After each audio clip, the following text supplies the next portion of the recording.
Good evening. Hello, everybody. Welcome to the Jaybefaunt channel. I am your host, James Fauntleroy. So good to see all of you here on this beautiful Saturday evening. Today is going to be a special stream. So just to let you guys know, this isn't my typical day, but it's good to see you. The Jaybefaunt channel is available on all major podcast platforms. So subscribe to me there. I'm also part of the Revolutionary Blackout Network, so you can find me on the JB Show on Sundays at 1 and on RBN Live on Tuesdays at 4 and the Savvy and JB Show on Thursdays at 6. Now, if you are new, please make sure to hit that subscribe button if you like what you're viewing, as well as just to let you guys know, thanks to all my patrons on Patreon as well as Coffee. Without you guys, I would not be able to do this and have this channel. And also thanks to all the members as well as viewers, subscribers. Thank you so very much. Also, just to let you guys know, I also have my Substack. If you guys would like to get email notifications, you guys can go to jaybefaunt.substack.com. You guys can go there and also get email notifications because we know that the YouTube notifications aren't that reliable. So thank you so very much. As per usual, whenever I do have a guest, I will get to the chat a little bit later, but I would like to introduce Alex. He is from the United for East Palestine, and I just want to thank you so much for coming in to discuss what's going on there. This is also very deeply necessary because we know that the media, especially corporate media, is not doing its due diligence of covering what's going on in East Palestine. So wonderful to have you. Thanks for having me on, James. Appreciate you. Definitely.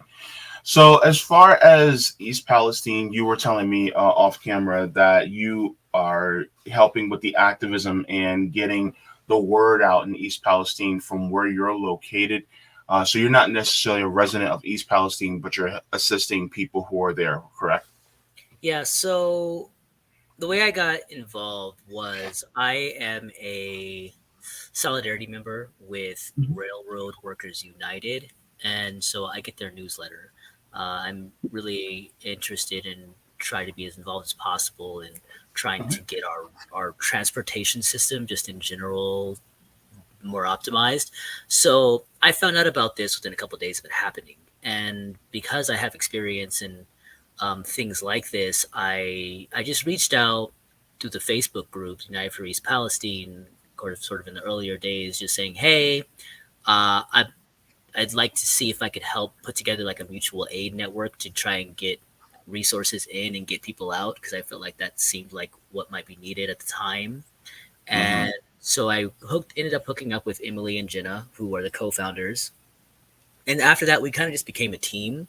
We have since then been able to bring in awesome scientists like Professor Welton and his team from Purdue University, Dr. Beatrice Galam and her team from University of California, San Diego, Devin Oship and her team, who are a bunch of really awesome scientists with really cool data entry and mapping engine, like AI engine for getting a really good high level model for how the chemical distribution is going to happen and how it will impact. And we're still trying to reach out. We're still looking for a scientist first in weather and like meteorology to try and get real like proper science on exactly where the plume went.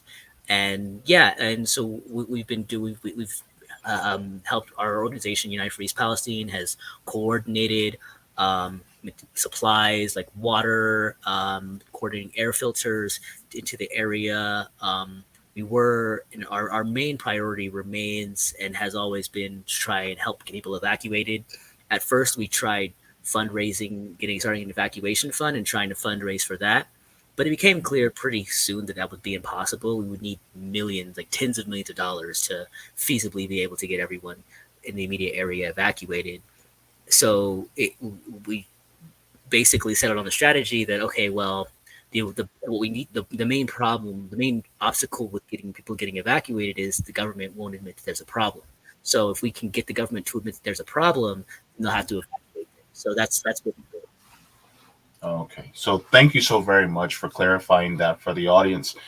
Well, one of my first questions is as far as the people who are also involved in the organization, as far as the trail derailment and the explosion.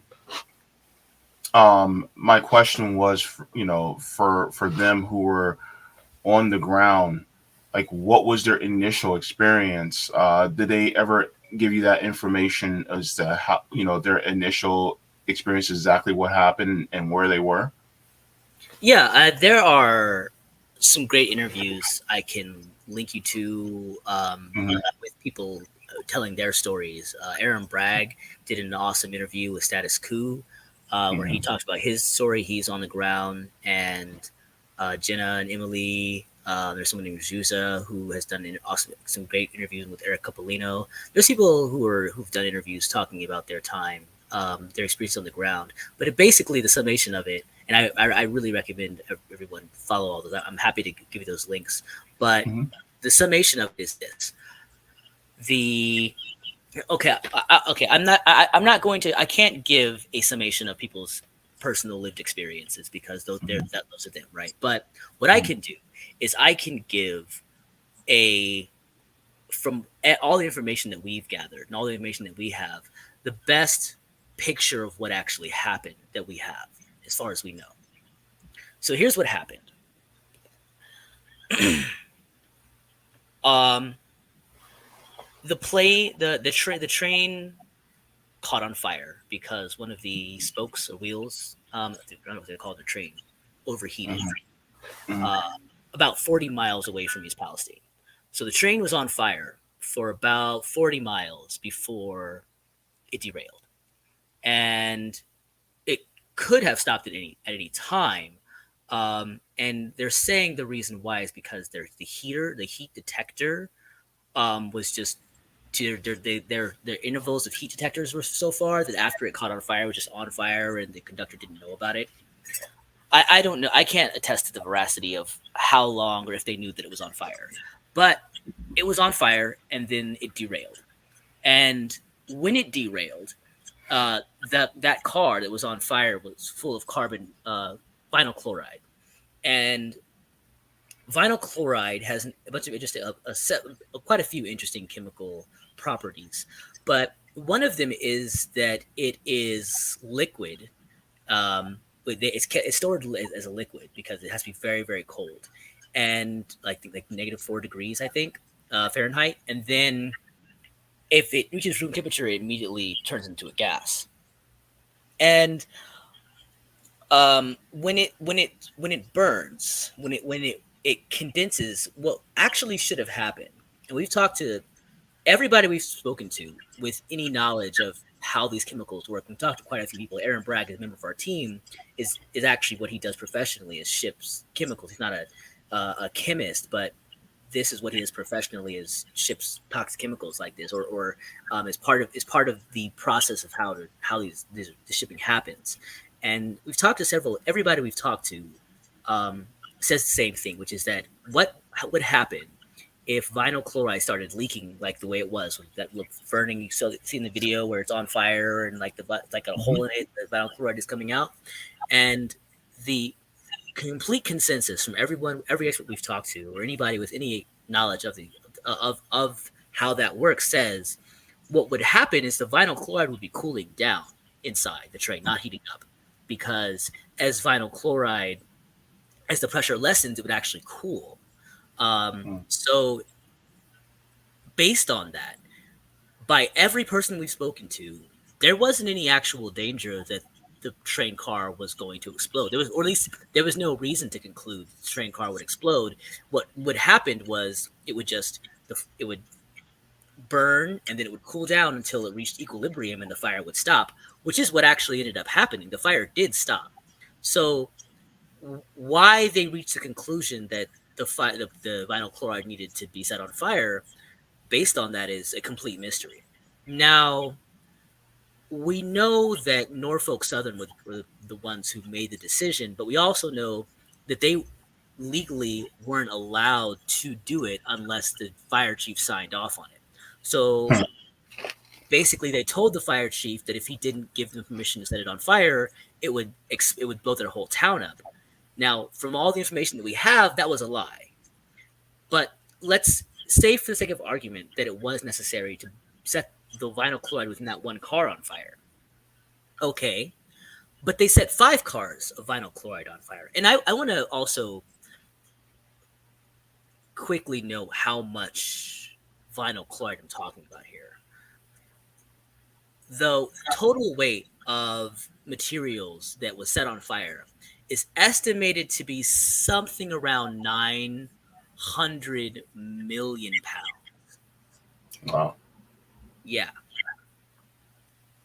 90 tons, I think, or 900,000 tons. So 90 million pounds. Wow. Yeah. And it would have, and we're not talking about just vinyl chloride. They also burned frozen vegetables for some reason. And Yeah. there were other cars that were not full that were also set on fire. We don't know how much of it was set on fire. So that explosion you see, that plume you see, it was not, it was not, it was not just that one car of vinyl chloride. It was all this other stuff.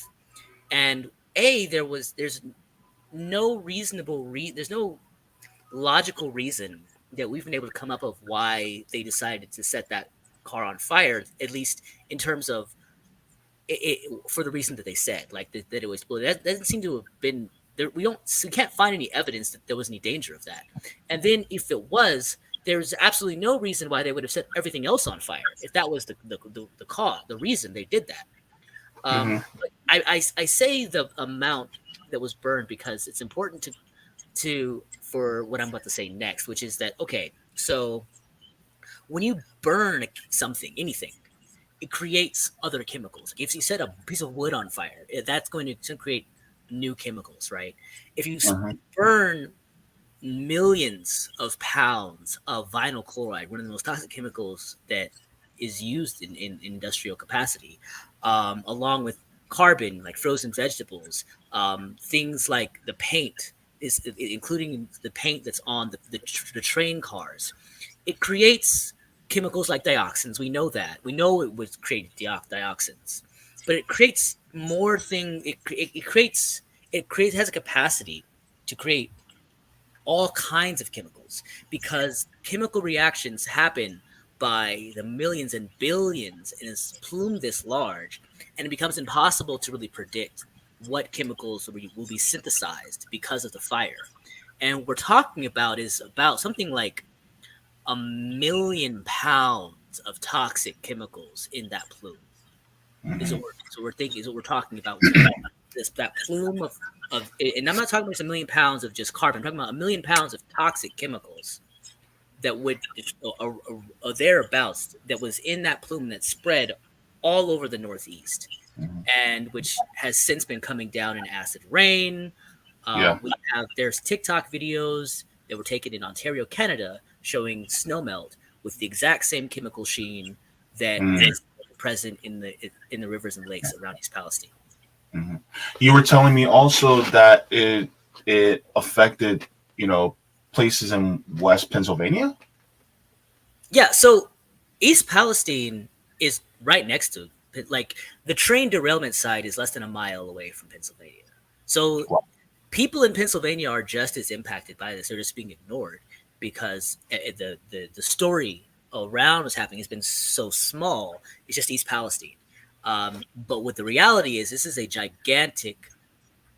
The impact area in terms of we formed an informal survey just to kind of give an example of what I'm talking about. We did an informal survey of people in the area, and what we found is that within 10-mile zone, literally everybody, or not everybody, within the 10-mile zone, the majority of people within the 10-mile zone reported both experiencing smell of the chemicals and experiencing some kind of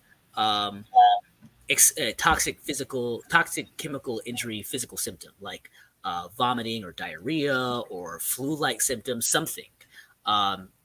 Like a majority, like 57.5% around or thereabouts, people within the 10-mile radius reporting that.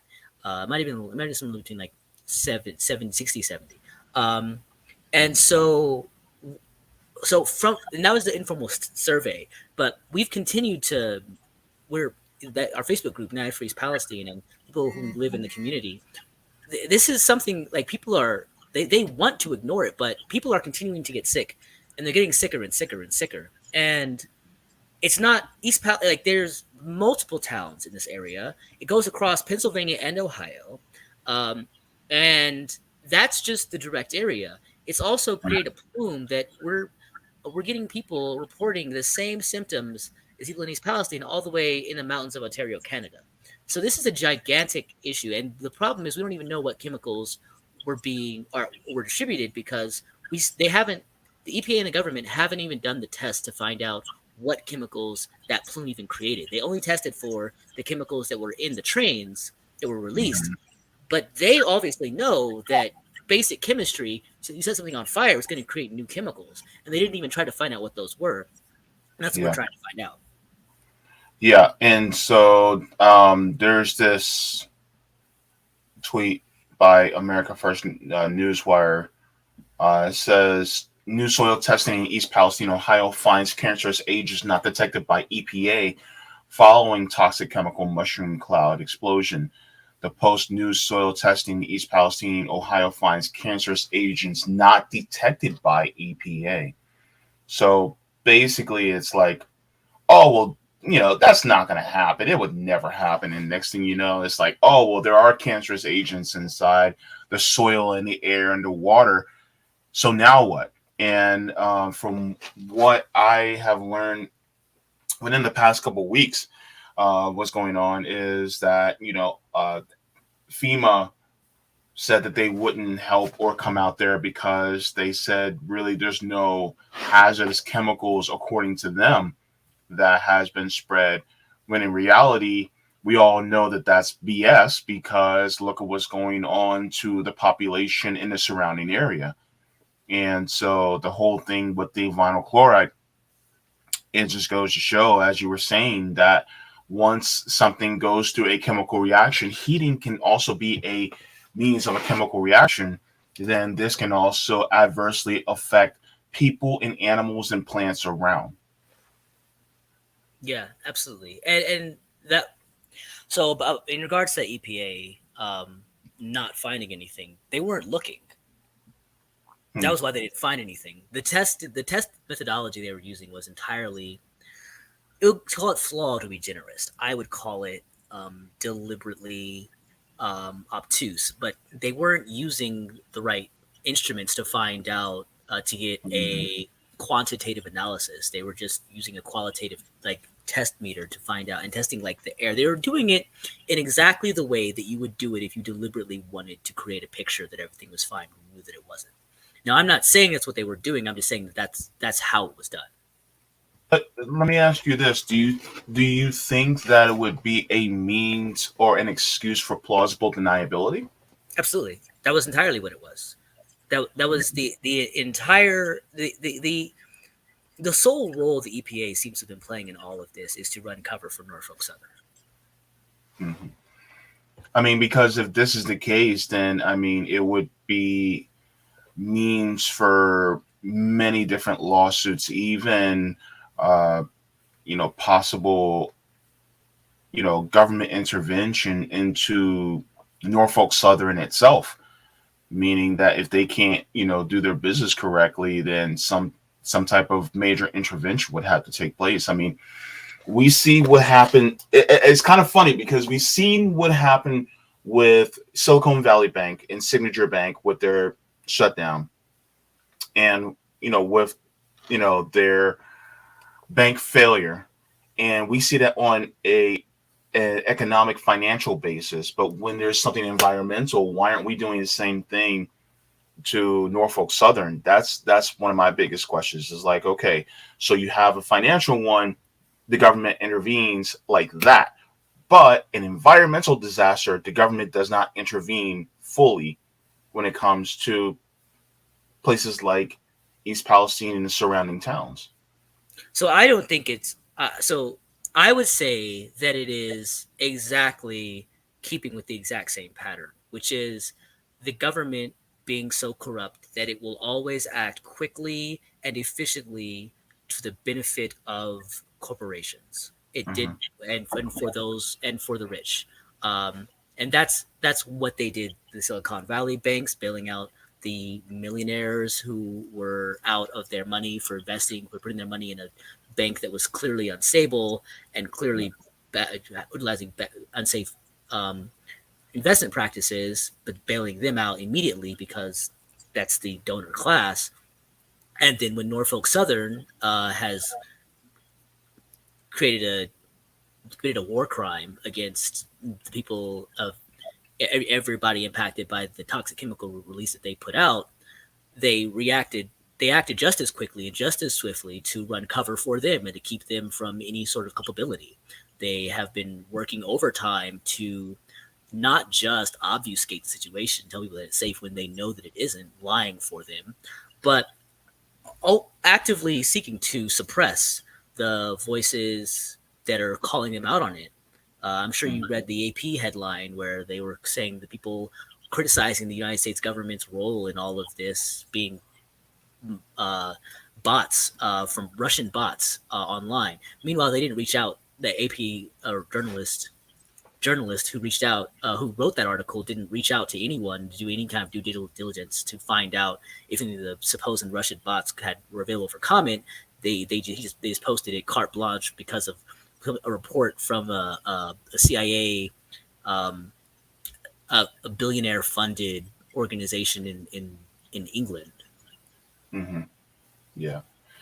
This this just screams of the people in the surrounding areas are just victims of corruption, and that's all it really is. And it's depending on the government, to fix something that the government turned a blind eye to, really just indicative of the type of people that we have over us.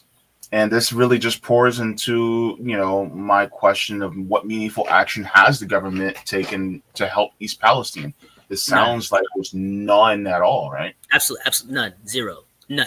In fact, it's less than none. It's They have been actively working to keep people from getting that. That's my biggest. That's the big thing, is that the Wow. government isn't just acting neutral as like a neutral corrupt body. It is acting directly maliciously by obfuscating and lying for Norfolk Southern, by telling everyone that it's fine when they know that it's not.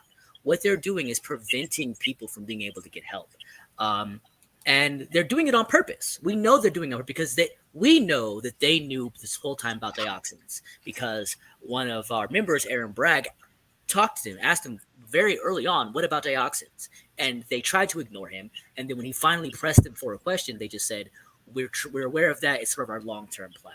Meanwhile, not testing for it, not doing anything to find out about dioxins. Why? Because they knew they would find it. It wasn't a question of if. They knew for a fact they would find dioxins. And yes, now we have the test showing literally every type of dioxin that exists was found in the water already. So they knew the dioxins were going to be found, and they were deliberately obfuscating about that because they knew that because they didn't want to say dioxins are out, because then they'll say, okay, what are the dioxins? Well, they're some of the most toxic chemicals that have ever been created by human beings. They last for almost forever. They concentrate in the body. They cause so many different types of birth defects. They turn women infertile, and we don't even know how far this dioxin plume went.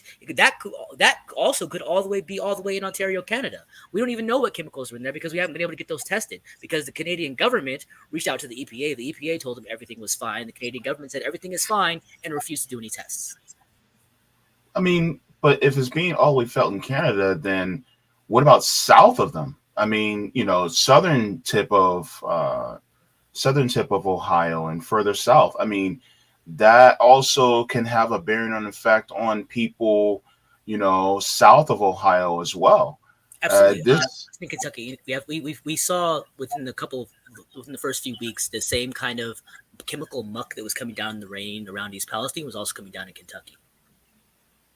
wow. Um, And they're all not right, doing how? they're not testing at all. They're not doing any tests. And there's nobody who is doing any tests to find out what's in these chemicals. There's nobody who's doing any due diligence to find out these are dangerous. And there's no media paying attention to anything outside of East Palestine. Nothing. It's just all being ignored.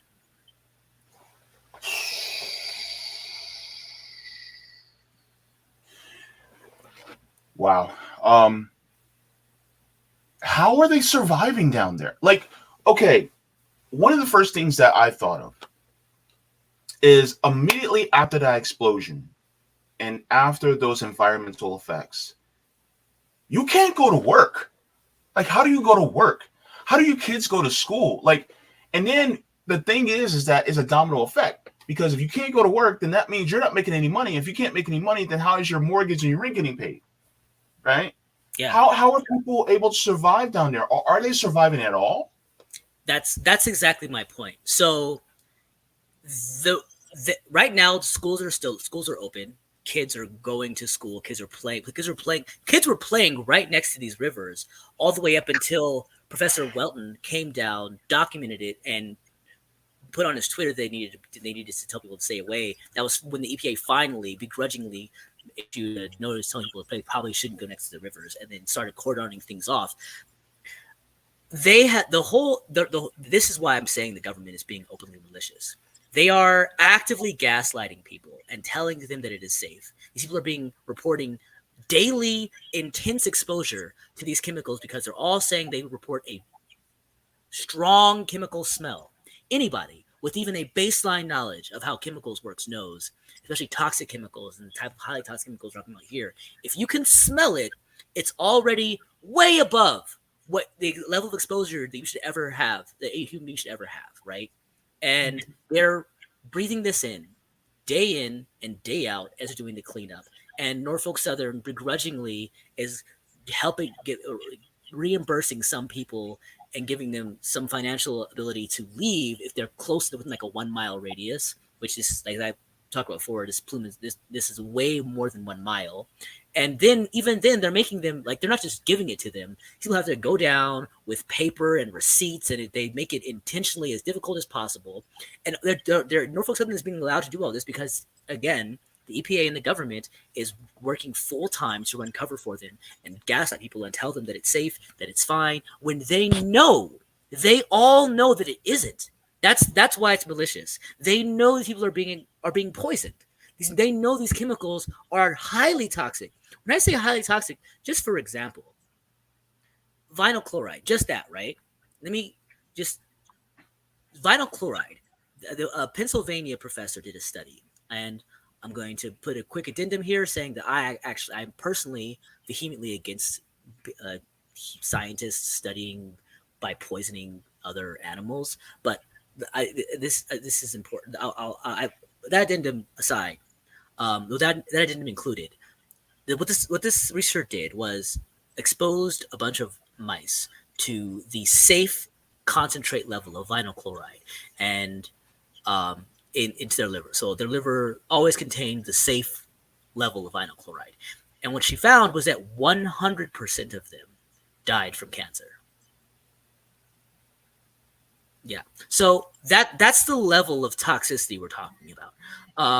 And that's just vinyl chloride. That's not including all of the other chemicals like acrolein, which is very highly toxic. I recommend everyone look that up. That was synthesized and we found at very high levels in the creeks and waters. And that's just the ones that we're finding, because a lot of the chemicals that people were exposed to and are being exposed to break down as soon as they hit the air. We have somebody in Ontario, Canada, we've been communicating with pretty consistently, and she talks about like the snow melt when it as soon as it reaches a little bit, like, it'll ossify, which is it'll turn from a solid to a gas right as soon as it gets around freezing, which is water shouldn't do that, and it creates this concentrated gas that was popping some of them open and releasing strong chemical smell. So people are being exposed to that as it melts, but once they're exposed to it, it's already, the damage is done, and that chemical is gone. So we don't even know what that chemical was that they were exposed to. Which is why it's so important that we get the tests done before all the snow melts, because if we don't, we're not going to know what they're being exposed to. We're not going to know what the long-term impacts could be. And then that's just those single chemicals. But people are being exposed to a cocktail of toxic chemicals that we don't even know what they are. And the government knows all of that. They are fully aware that this area is unsuitable for humans to be anywhere around. And just to clarify my point, the area around East Palestine, the die off of bees and aquatic life and deer and every other uh, animal, non-human animal that is living in this area and drinking from the creeks and living in the natural way, the level of die off is at the level of a mass extinction, and that's not exaggeration. The hundreds of thousands, millions of bees have died within a few days. Every single deer, like we're seeing deer lined up by the river, lying down dead. We're seeing just deer just like lying down, just dead, just right by the river, like by the dozens. We're like the level. There's been almost no reporting to really demonstrate how toxic this area is and how far it's going. And the government is running cover, and the media is utterly failing in its job of holding them accountable. Oh, wow. My question is, I mean, I'm kind of speechless right now because, and I said this before,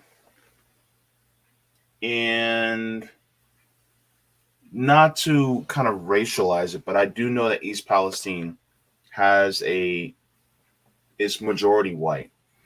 And one of the things that I said was if they're doing it to Flint, Michigan, if they're doing it to Jackson, Mississippi, majority white towns that are of a certain income level, they're next. They're not going to care about you at all. And I think this is one of the reasons why I express worker solidarity across races, across genders, across orientations, what have you. Because the thing is that they just do not care. And something like this wouldn't even happen in a place like the Hamptons or Calabasas because there's not a railroad near them. So it's not near them to happen. And even if it did, everything will be dumped on them. Money, resources, everything will be dumped on them immediately. And my heart just goes out to all those people there. And because I'm thinking also about people's housing, right? One of the things that a lot of people aren't talking about is, just having to uproot your family and move out of the area. Let's say hypothetically they actually gave you enough money to uproot and move. You're losing your home. What about the value of your house? And now you're going to be losing out on that. Or what if you're a renter, right? What are you supposed to do? Because I've seen reports of people saying that they literally had to throw away their clothing. They couldn't even keep their clothes because it is that bad. Because these things settle into the fabrics. So needs to be a replacing of all their material possessions, as well as their housing, as well as employment. Like all this needs to happen on top of health. Mm-hmm. So, one of the things that I know we talk about, I'm a big proponent of universal health care. I think that we should have nationalized health care across the entire country. But there's a case study out of Libby, Montana, where they experienced an ecological disaster. And the president gave them, every resident of Libby, Montana, Medicare. This is in Section 1881A of the Social Security Act, where it gives the president the power to give Medicare to all the residents in a given disaster area. There were many of us that were trying to do this for the entire pandemic to give the entire country Medicare so that everyone would have health care. But in this more smaller, localized instance, East Palestine and all the surrounding areas should also be given health care for the rest of their lives because of this. Has there been any types of talks, any types of communication from anyone in government about even trying to push this towards the Biden administration? So this goes back to the same thing. It's all about it's all of that ties to the government obfuscating about this, saying that there's no problem. As long as the government's official position, the EPA's official position is everything's fine, nothing to see here, there's no problem. None of that happens. There's no Medicare. There's no aid for getting people housing. There's no aid for getting people evacuated. There's no reimbursement. The only route people have is to wait for the lawyers to finish their class action lawsuit so they can take their pound of flesh, 30-40%, and the individual people who are part of that class action lawsuit getting a few $1,000s at best. That is the trajectory we're on right now.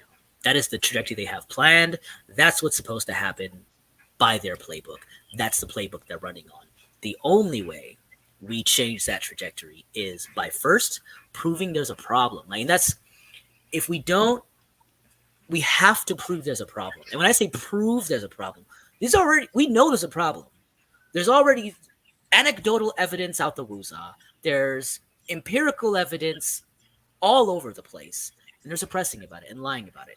The only thing we found that they react to is when a credentialed scientist like Professor Welton and his team from Purdue University and a credentialed academic institution has data, hard data, numbers and facts that we can put out to people. And that is when we see the government move, is when, oh, wow, because that's the one thing that their system isn't set up to obfuscate.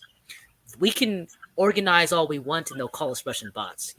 We can say everything we want and they'll ignore us. That people on TikTok can put out videos of chemical sheen this thick in their snowmelt, but like at a level that is outrageous and just on the same level as in the rivers.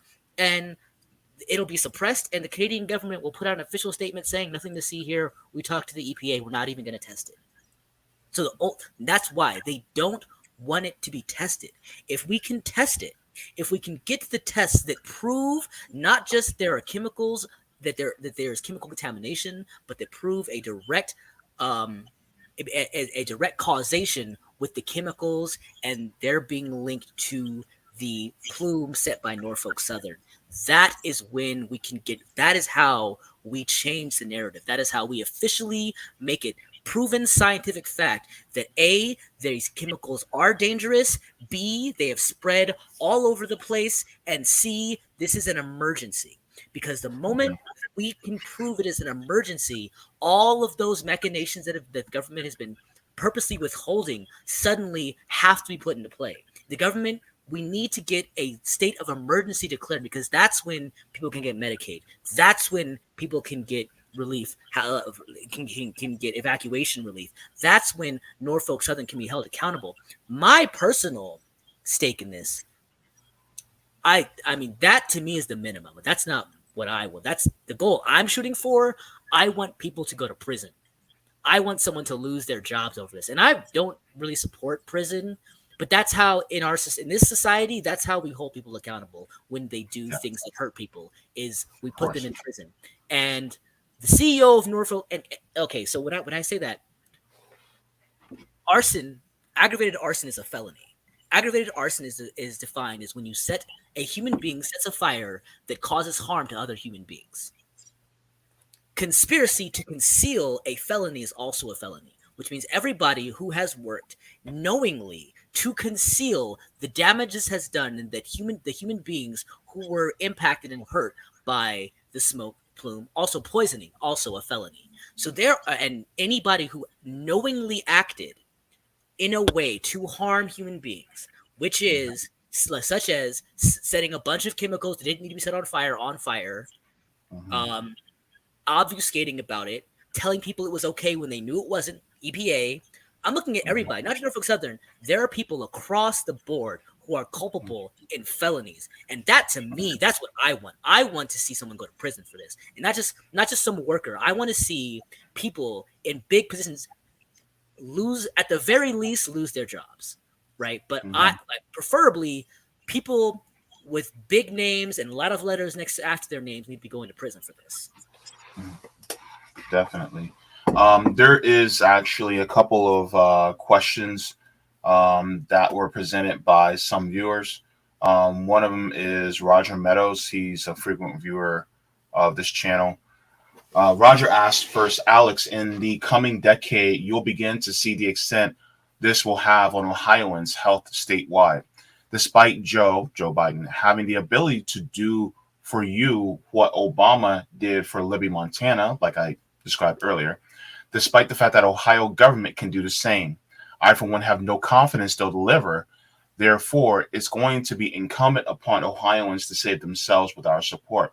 You can give yourselves Ohio Medicare for All and Ohio public banks, creating surplus needed to draw from using the CBI process, where citizens of Ohio may initiate statutes, laws through the process of indirect initiative and constitutional amendments through the process of direct initiative.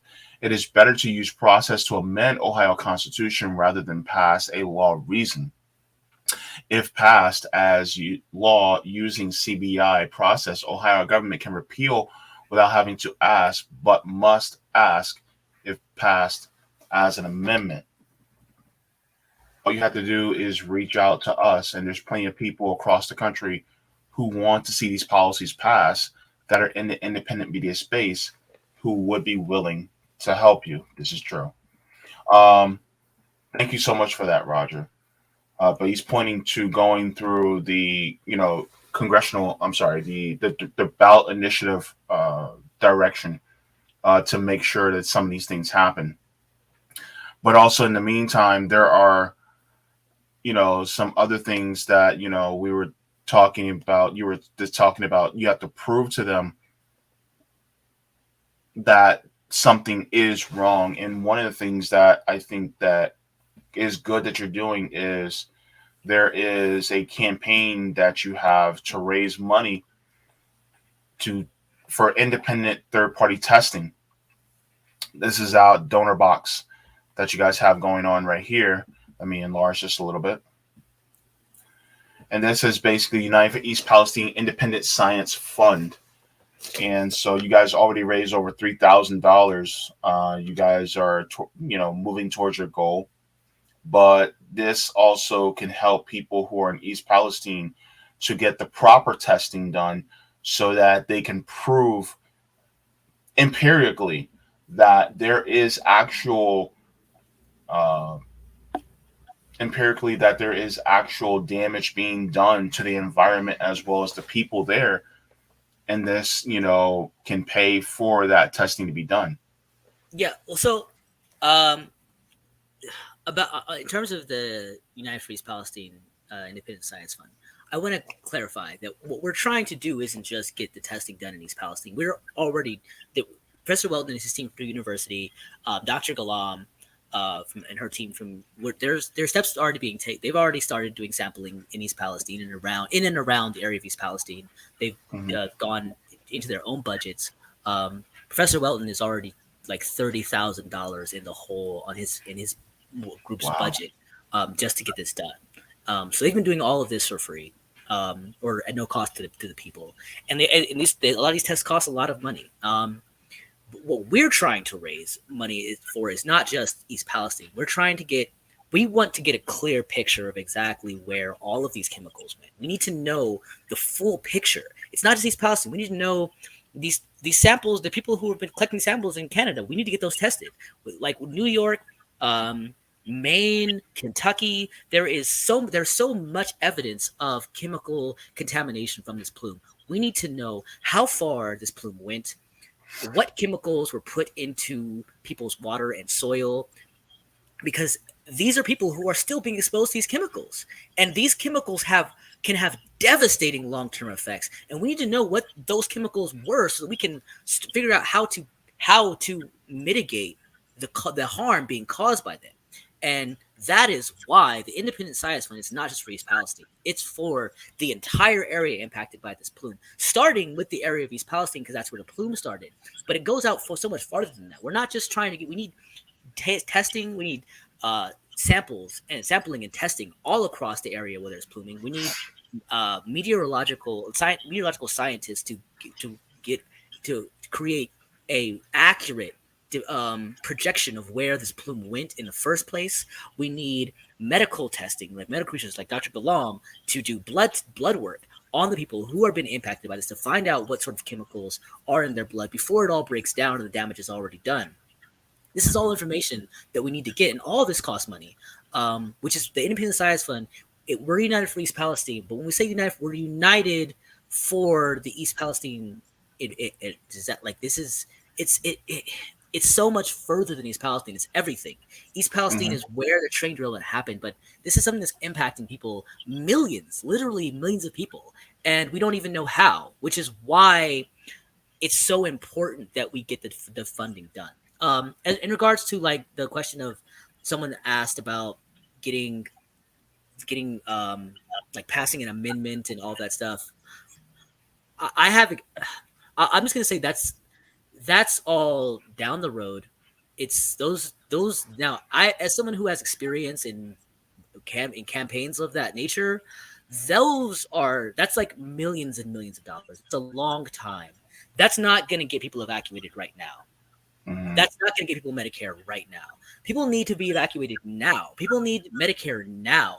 We need this testing done immediately. We need to show there's a problem right now. And the only thing stopping us from doing that is we don't have the funds to do it. We need the funding to get these tests done so that we can show there's a problem so that we can get these people evacuated. Hmm.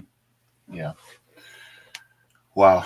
Um, just looking at my other questions at the moment. So you already described as far as what type of consequences you wanted for the people at the top at places like Norfolk Southern. I'd argue possibly these same consequences for people like Secretary Buttigieg, possibly. At the very least, he should lose his job. Yeah. Yeah. Who is it? There's someone I follow on Twitter who who put out a news article from Italy, or about there was a similar train derailment happened in Italy that killed like 20 people, and the transportation secretary of Italy immediately resigned just on principle. That is the minimum level of accountability when you have a transportation. But it's not just this is like this. There are so many absurd train derailments. Thousands happen a year. More than 1,000 happen a year, according to Pete Buttigieg himself. This is an absurd level of, and Pete Buttigieg wasn't qualified for the position to begin with. There was no reason. Like we can't. Like we need to set a precedent that positions, important positions, infrastructure positions like transportation secretary, should not be given as political favors to people who have absolutely no qualifications to hold those roles. Yeah, absolutely. Yeah, but Pete Buttigieg was given that really just as a gift for dropping out of the race in the Democratic primary in 2020 by Joe Biden so that he can give his supporters over to Joe Biden so that Joe Biden can beat Bernie Sanders in the Democratic primary in 2020. And it's really just nefarious on his face because, why in the world would you give a position to someone who is not qualified for it? Especially someone who's, just because you drive a car doesn't mean you should be transportation secretary. So I think it should go to somebody who's way more qualified in that arena. But what is your thoughts about the companies like Norfolk Southern? Do you think we should just restore more stricter regulations, or should there be more a nationalization of companies like Norfolk Southern? What are your thoughts? So I have my personal positions, but since I'm here as representative of an organization, I don't want to necessarily say what my personal positions are. Okay. I'll say this: what we need to do is get people who have solid who do have a solid plan for how. Okay, so what we need to do is make sure that this never happens again. And in order to make sure this never happens again, the first thing we have to do is make sure that this stops happening.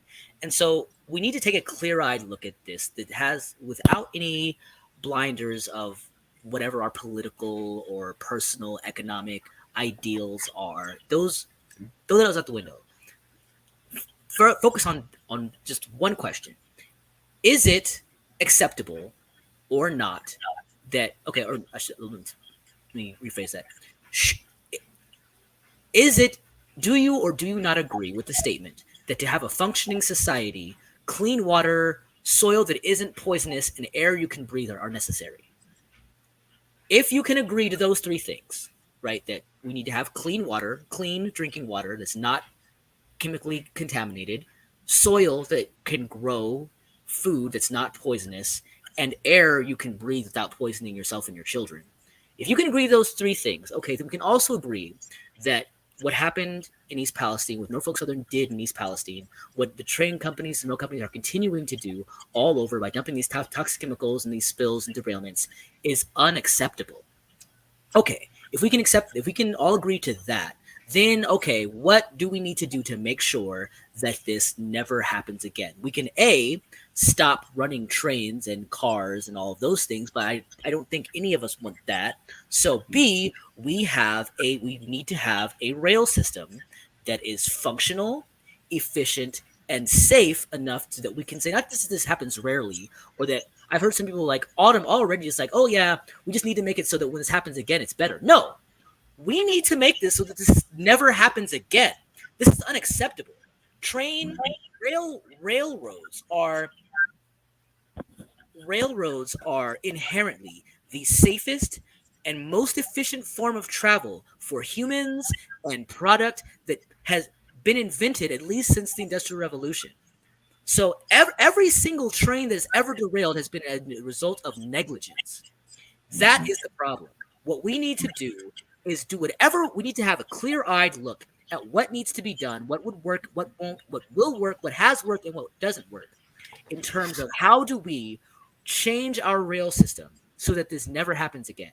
And to do that, I think what we need to have are people from the railroad um, unions. We need to have organizations like Railroad Workers United, who already have very, very solid infrastructure planning in place for how to address these problems. And we need to actually listen to the people who know how to run railroads, not people who know how to make money off of railroads. Their concern is not the railroads work well. Their concern is that they make the most profits. We need to talk to people who actually know how railroads work, how to make them more safety, how to make them safe, and how to make sure what steps need to be taken, whatever steps need to be taken to make sure that this never happens again. Mm-hmm. Well, you took a very measured approach. To anybody watching me knows that I do have a bias. Anybody in media has a bias, by the way. It's just, if they say they're unbiased, they're lying to you. But my thing is that, and here's my personal opinion. I do think that the rail systems, all the rail corporations must be nationalized, because if you have a profit motive, then you're going to chase that profit motive no matter what.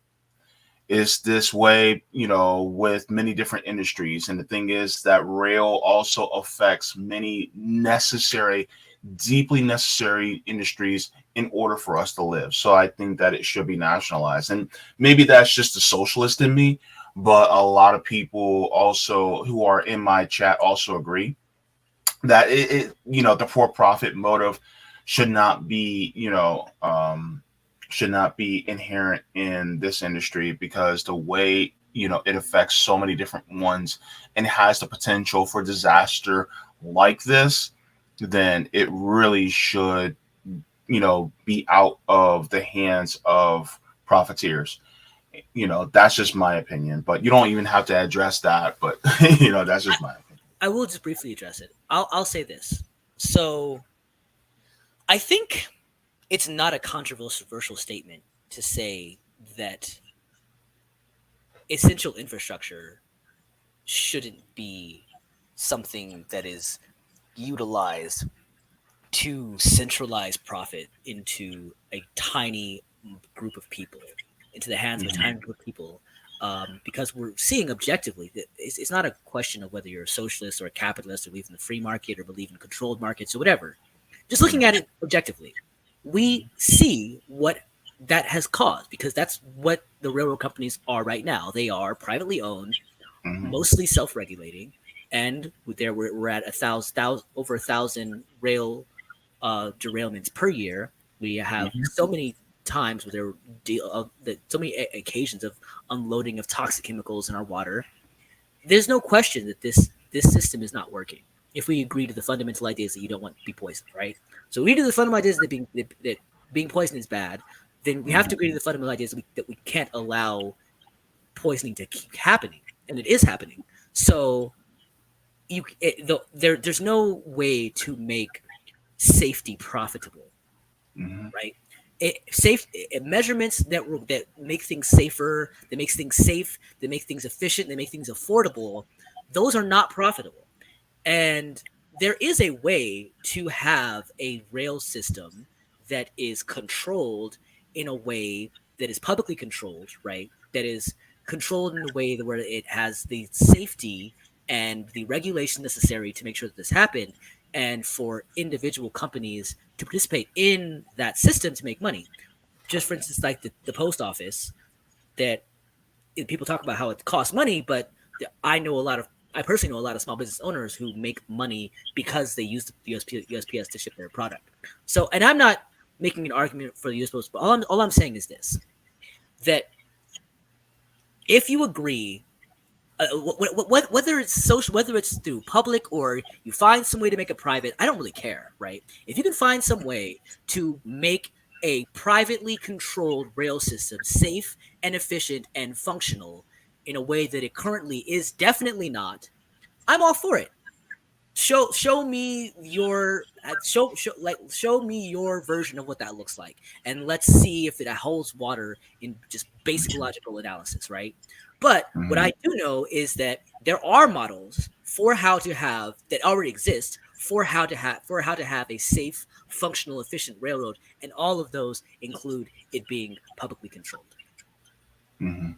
Yeah. Uh, Thanks to Roger for the super chat. Says nationalized the rail cooperatize their train cars. Thank you so much for that. Yeah, and so ultimately, this is just about how the people in the environment are affected, and you know, I would like to see all the things that you said, especially as far as the people who are at the top, because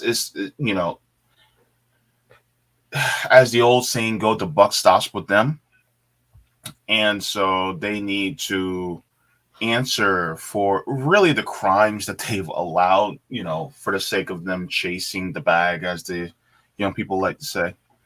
So this is one of the things that you know I am I'm saddened, but I'm not surprised that the corporate media isn't really taking this um, and running with it.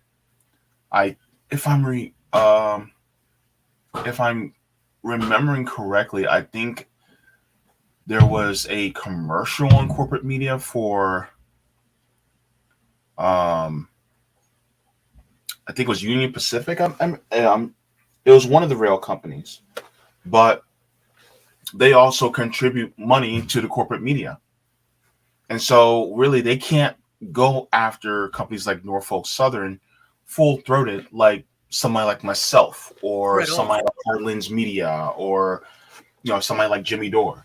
So unfortunately, they pay their bills, and so if you can speak to anybody in corporate media right now, what would you say to them? I mean, I honestly, we already knew what the corporate media response and game plan for this was going to be. We knew once this got as this got more and more social media traction, they were going to start covering it. They would come in for a little bit of time. They would bring people on. They would get They would do the get people on, show them, gaslight them, say the government, this is what the government says, this is what they say, and they would move on to the next thing, which is what they did.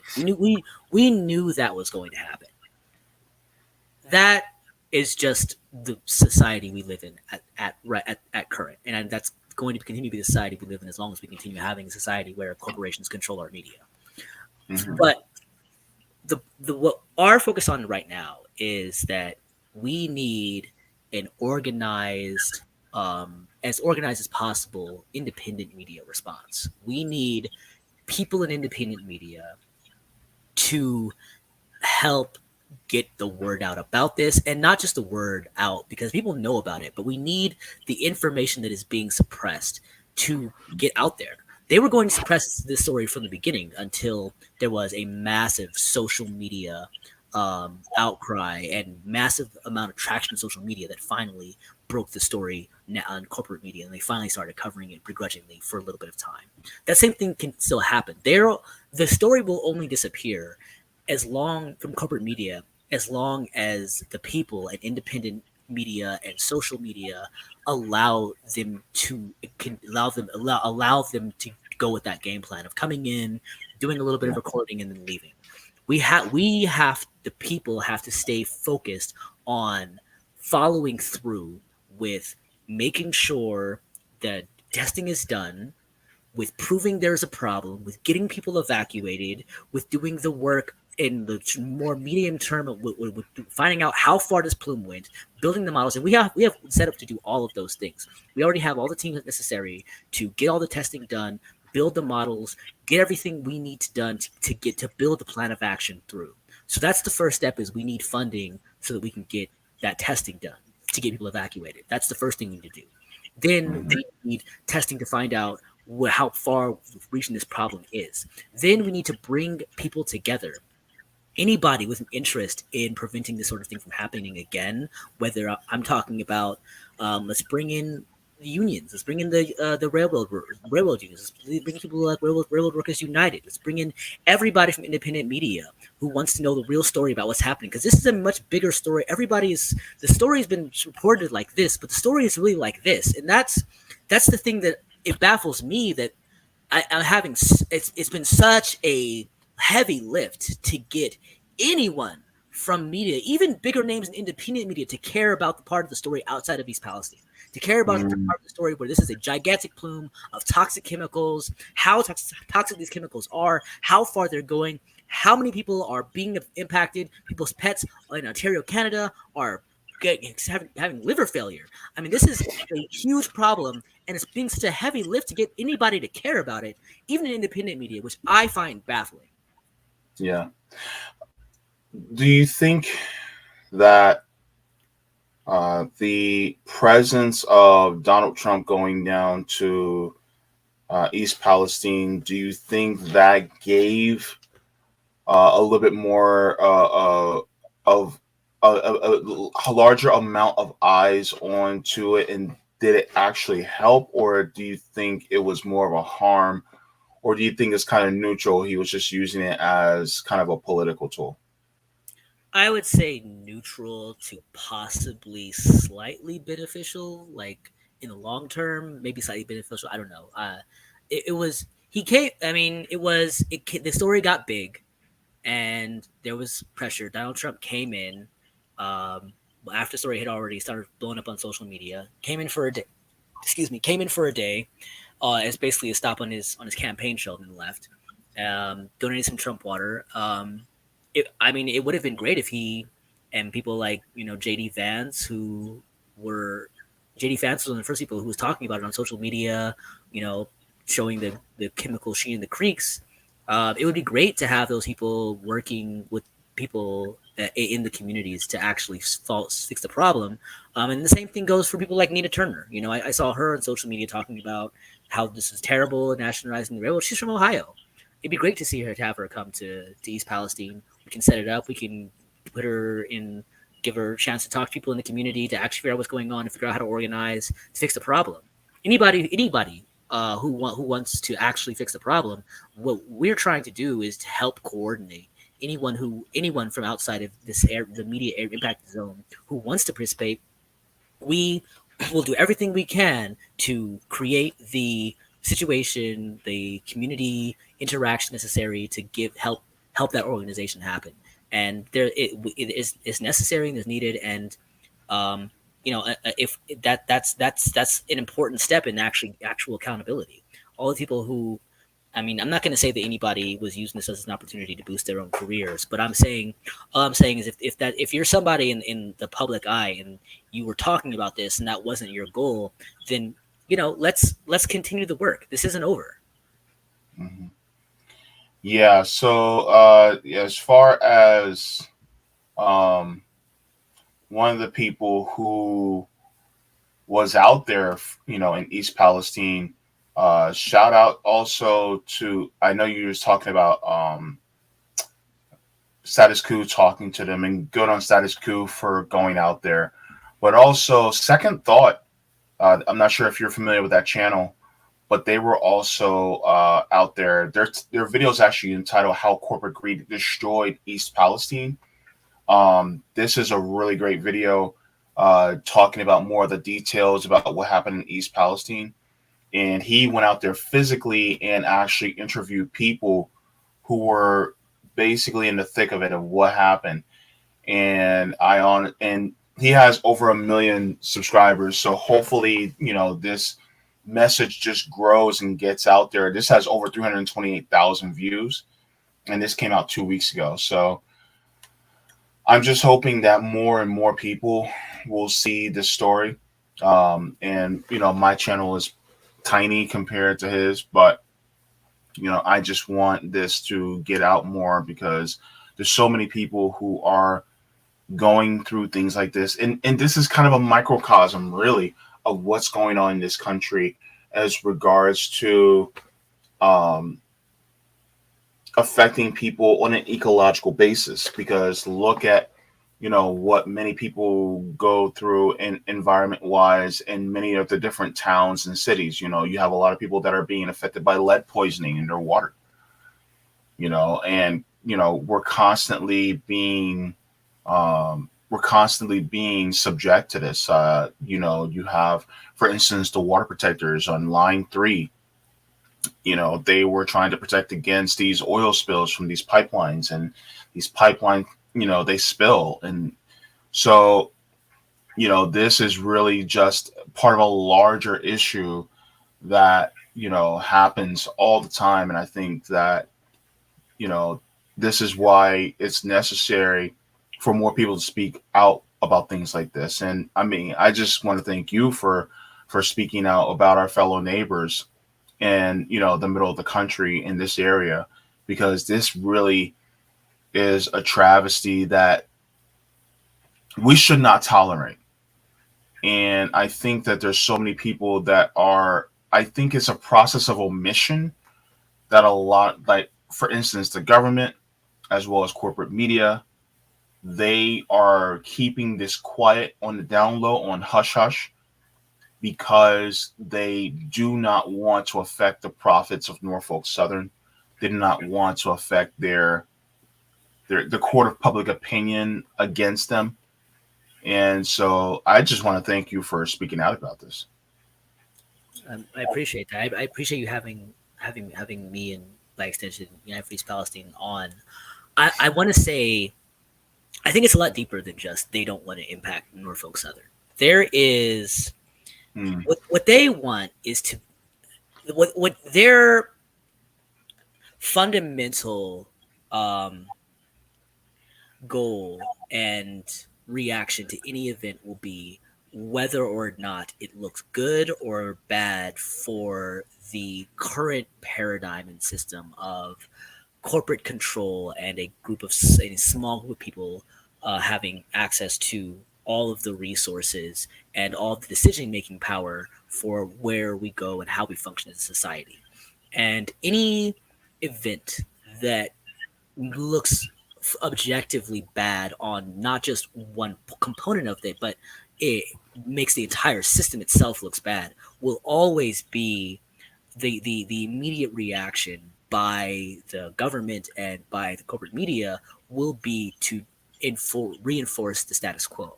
And that's why when you saw Fox News and Newsmax and so some corporate news agencies being critical, it was always from perspective. It was always within that paradigm. It was always, this is Joe Biden's fault, or this is Donald Trump's fault, or this is because Norfolk Southern spent much of money on lobbyists.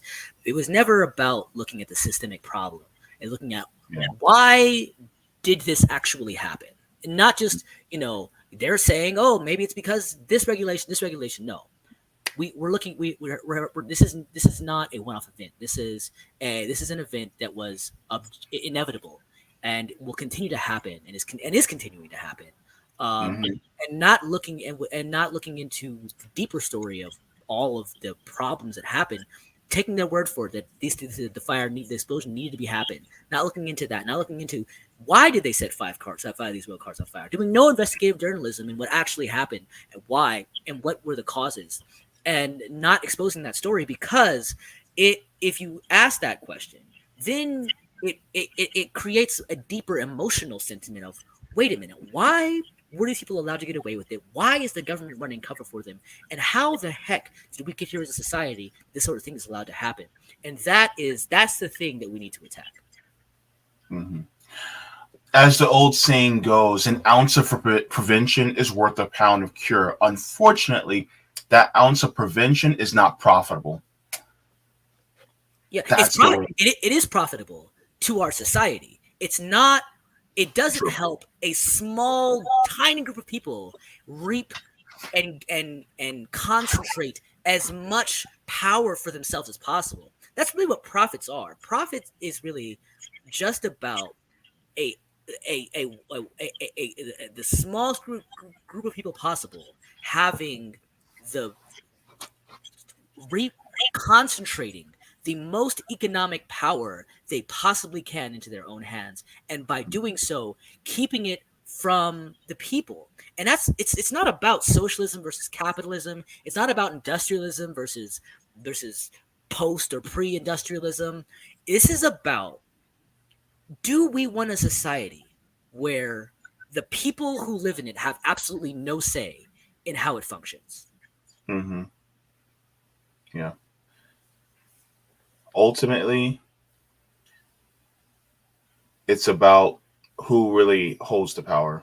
It is either the people as a majority or a small group of rulers. So, man. So, Alex, as far as your final thoughts, and also, where they can find you and United for East Palestine, if you can get that information. Yeah, we're currently working on our website. So for now, you can check us out on Instagram, Facebook, Twitter, United for EP, right there. Mm-hmm. Hold on, there it goes. Wait, how? Oh, like this. Okay. Um, Yeah. please go to the fundraiser. Go to the donor box. I think you already showed the link. I can post the link again. Go to our, please, please, please. If you want to help, this is so important. These chemicals break down are still breaking down. They've been breaking down. They'll continue to break down. And what Norfolk Southern wants is for these chemicals to break down so thoroughly that it becomes impossible to prove a direct link to the train derailment. We need to get these tests done. We need sampling. We need to be able to get a team of. We need teams of independent um, data collector or samplers to collect these samples. We need independent medical or independent testing facilities to run these tests. We need um, credible scientific institutions like Purdue University to be able to afford to mainline this, to ensure that it's all scientifically viable. And then we need to be able to put that information out to people, and all of that costs money. If you could scroll all the way down, if you would, Mm-hmm. um, you'll see down a little bit more, a little bit more, a little bit more. Right there, you see where it says follow this link for a breakdown of every dollar used. Can you click on that link, please, real quick? Mm-hmm. Sure thing. So let me share this really quick. So what that will take you to is a budget spreadsheet, which will show you how we spend every single dollar, we got to update it obviously, but every single dollar we get and every single dollar we spend will be shown in this budget report. So if you scroll down, it shows how much we have, and it'll see a breakdown. Go all the way down. You'll see a breakdown of when the donations came in and how all of it is spent, and that's going to continue to be. We're going to keep that going until it's over. So you'll see how every single dollar we have is spent. Our goal is to have full transparency, but we need to get this done now. So if you can go to the donation site, give whatever you can, $5, $10, $20, and send it to your family, send it to your friends, and ask them to give $5, $10, $20, whatever. We need to get this funding. It's so important. So please, if you can, go independent Independent Science Fund. It's on our Twitter. Go to our Twitter, United for EP. It's the first post on there. Go there, donate, give it to your friends, give it to your family, have them give whatever they can. We need to raise money as soon as we possibly can. Wouldn't it be nice if you guys got some of that money instead of Ukraine, right? I mean, if the government was willing to do that, we wouldn't be having to do this fundraiser. Like, we shouldn't have. This is stupid that we have to try to raise money for things the government should already be doing. That's true. And that's one of the reasons why I think we need to continuously, uplift this issue. And look, to any of my fellow people who are in independent media who have not had on United for East Palestine on, I challenge you right now, including a lot of you big channels who have not had them on, have them on. If you really care about workers across this country, then have them on. I can name names that I haven't seen them on, but I'm not going to. But you guys should have them on and talk about this issue, because you guys are the ones who have a more wider reach than even people like myself. So, Alex, thank you so very much for joining. It was a privilege to have you on to explain this in such a concise and such a concise explanation. This was, a very comprehensive explanation. I deeply appreciate having you on, and hopefully I can have you on in a few weeks in order to give me an update if anything, more, develops further at the story. I'm happy to come on anytime you'll have me. Hopefully maybe next time we can get Jenna or Emily or Aaron. I'd love for you to have Aaron on. He's a wealth of knowledge. Or maybe Professor Welton or Dr. Galam. There's a lot of people we can I am just the person who's usually the most available to give interviews, but there are so many people who have so much knowledge and so many experiences to share, that I really hope that we can plug into the sort of independent media sphere to really give a voice to what's actually happening. Sure. Thank you so very much, Alex, and take care. You have a great one. Thanks, James. Thank you. Be well.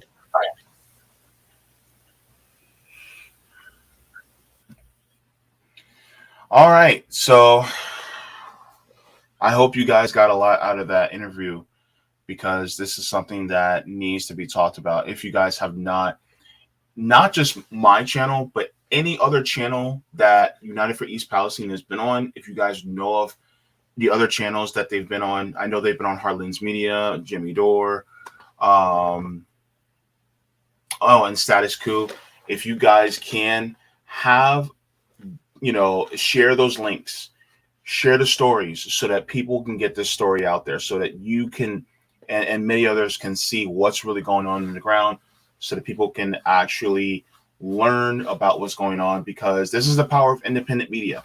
The thing is that corporate media is not going to talk about these things, because corporate media is really, they're getting their money from companies like Norfolk Southern. So they're not going to do this. So this is why it is incumbent upon the viewers, really kind of a word of mouth type of thing, in order to get this out there. Because it's like they say in many activist circles, we save us. And there are those of us who don't get any type of funding whatsoever from these people And so we're independent. We can talk about these things at length and more freely. So this is why it's so important. I will be going to the chat and just to say my hellos to everybody and respond to some comments. YepX is in the chat saying Biden's recent tweet bragged about how great of a job he's done investing in infrastructure. We all know that's a pile of bull doggle. I'm trying to make sure I don't curse anymore. I'm trying to limit that. But yes, Biden is really, no better than Trump as far as, what Obama did, as far as for Trump, Bush, Clinton. I really don't see much of a difference. And so this is why they are all bad, in my opinion. It's all about deregulation and making sure that the people at the top have more and more profits while the rest of us suffer underneath them. We have Danny says, are any local firefighters suffering from symptoms? Oh, I forgot to ask this question. But I'm pretty sure that, yeah, I mean, everybody has, within the local area is suffering from symptoms. So I wouldn't be surprised if that happened. Zombie in the Air says, if a normal person sets a fire like this, they will be in prison. Absolutely. And this is one of the things that I think that we need to focus in on, is that these are literally crimes against the citizens, and crimes against the citizens should not be tolerated whatsoever. So, man, this is one of the things that we need to talk about more. Wadi says, bring any and all members of United for East Palestine on whenever you can. Yes, I would like to have a panel, if we can, for the next time to update us on what the information is going on over there. So, Jenna Colby says we need to go full France on this.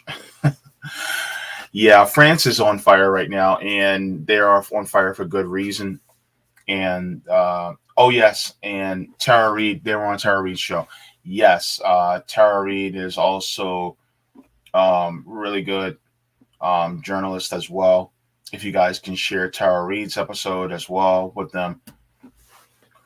Colin says, not to divert from East Palestine, however, a big opportunity to partner with working class communities exists in the South and how they have been hammered with tornadoes this winter. 23 just killed.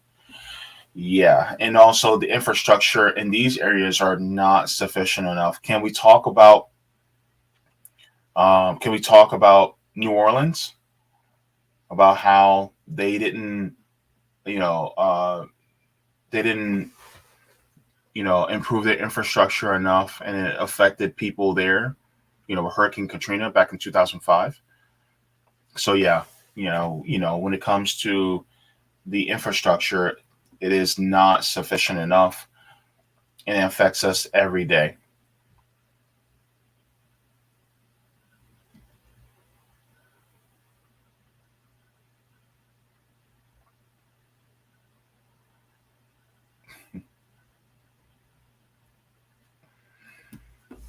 Colin says Jackson, Mississippi doesn't have clean water. East Palestine, Ohio doesn't have clean water. Flint, Michigan doesn't have clean water. Cancer Alley in Louisiana does not have clean water. And this is the problem that we've been seeing time and time again. Jenna Colby says, yes, the first responders have been suffering symptoms. Unfortunately, this is what happens, and you don't want this to happen to anyone, and yet it continuously happens. And this is why I talk about the profit motive behind these central things like this.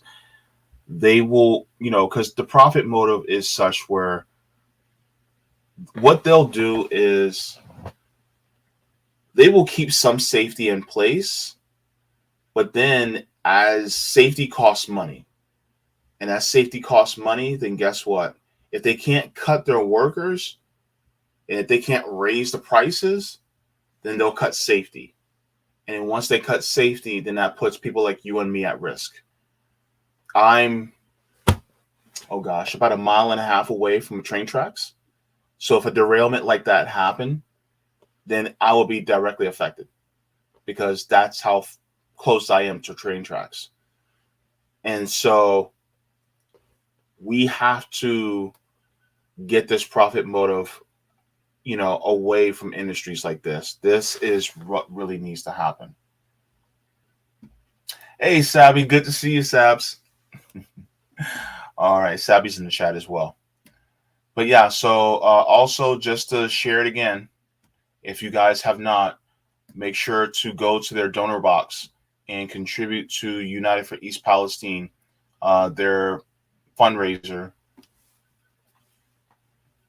so that they can raise money to to point out empirically how this is affecting them and the different chemical makeup and whatnot. This is also deeply important.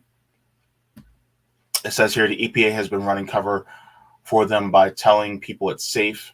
It is hard to get support for evacuation with all the official sources say everything is fine. We're going to raise funds to help people evacuate, but it would take around $50 million to do that. It is better to focus on getting testing done. This way we can prove there's a problem and hopefully force the government and the railway company to foot the evacuation bill. Because the best way to get people evacuated is to fund independent testing. The situation is much worse than what the government is saying. This sounds like Hurricane Katrina to me. It says we are standing up to them by getting testing done independently. Test equipment is expensive, but we can win this battle with science. Awesome researchers like Dr. Golom and Professor Welton are helping to get things done. We're scoring some big ones. So please make sure, and I'm going to share this in the chat once again. And it's also in the description below as well, just to let you guys know, so that you guys can also contribute to this as well. Like I said, we save us.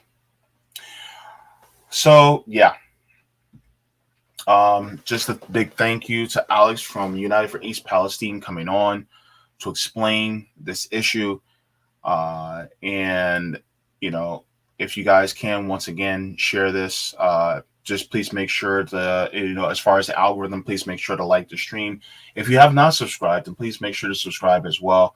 I try to get as much as this type of information out there so that we can help our fellow citizens out there, our fellow workers. And it's like what Nick from RBN said, we have to have a love for our fellow workers, if we are to really change things in this country. I see you, Roger. All right, I'll get to Rockford really quick.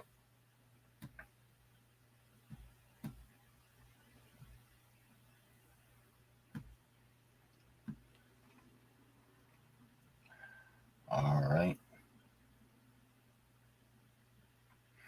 Thanks to Kay for the tip on Rockfin. Thank you so very much, Kay, for that as well. Roger continues, says, I understand what he's saying in regards to citizen ballot initiative is a long-term and costs millions of dollars, and he needs help now. But as far as now is concerned, this is the time to seed the ground to strike while the iron is hot to actually run a citizen ballot initiative amendment, CBI, for a Ohio Public Bank and Medicare for All. Alex Jenna, who was on with Kit and Nina, Misty, and all hands on deck moments. I got you. So basically using this as a cudgel to push for the CBI so that it doesn't die down in the future, so that people can, have this on the docket for the ballot initiatives. Okay. Thank you so very much for that as well, Roger. Appreciate it.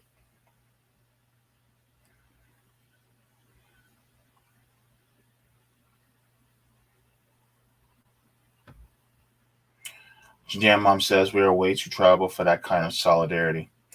Yeah, I see exactly what you mean. Thing is that we have to change the culture, and I think through talking about things like this and talking more with our neighbors, I think we can change the culture. Especially observing, especially what's happening in places like France. There's places happening in places like Netherlands. There is a lot of other places that are also expressing more solidarity. And of course, you have foundations, organizations like Workers Strike Back that are growing as well in popularity. There's a lot more places that are unionizing. I think we can do it.